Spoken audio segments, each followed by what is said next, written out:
Qualcomm announced it has completed its acquisition of Nuvia, the CPU design company that broke cover last year with claims its architectures would outperform both Apple and x86. Here's what those claims looked like when we covered them at the time.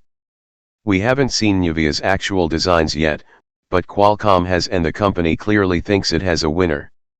Ever since Apple unleashed the M1 on the x86 world, I predicted it would only be the first competitor out of several. Now, Qualcomm is teeing up its own response, to be delivered in fairly short order, at least, by semiconductor standards. The world-class Nuvia team enhances our CPU roadmap, extending Qualcomm's leading technology position with the Windows, Android, and Chrome ecosystems, said Cristiano Amon, President and CEO-elect of Qualcomm. Qualcomm has said that it intends to deploy next-generation CPUs across a range of products, including ADAS, AR/VR, and networking infrastructure equipment. The company's PR also states that Qualcomm expects chips based on new internally designed CPUs to sample in the second half of 2022. Samples in the back half of 2022 imply launches in Q1, Q2 2023. Qualcomm will likely deliver at least one more platform refresh before its Nuvia silicon is ready for prime time. The current 8CX Gen 2 is nothing but a warmed-over Snapdragon 8CX.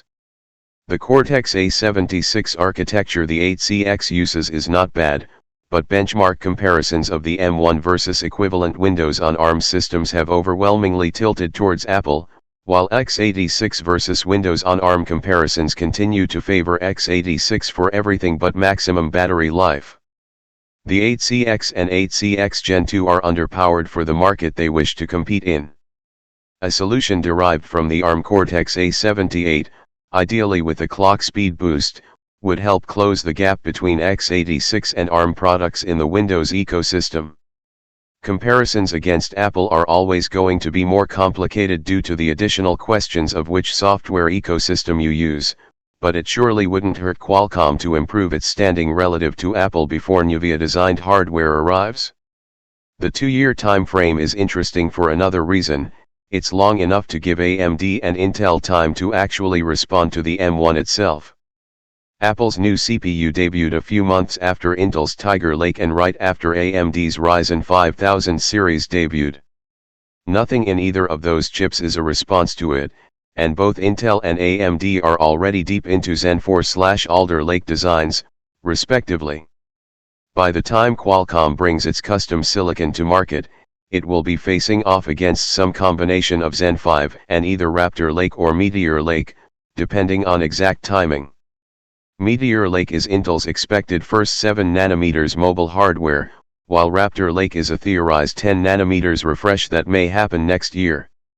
Either way, a 2023 competitor means AMD and Intel have time to study the M1 and see what they can do to further improve x86's efficiency. The next few years are going to be a very interesting time in the CPU market. Intel is going to be laser focused on bringing 7nm to market and regaining overall performance leadership, while AMD has a newly created legacy of strong year-on-year performance improvements it wants to protect.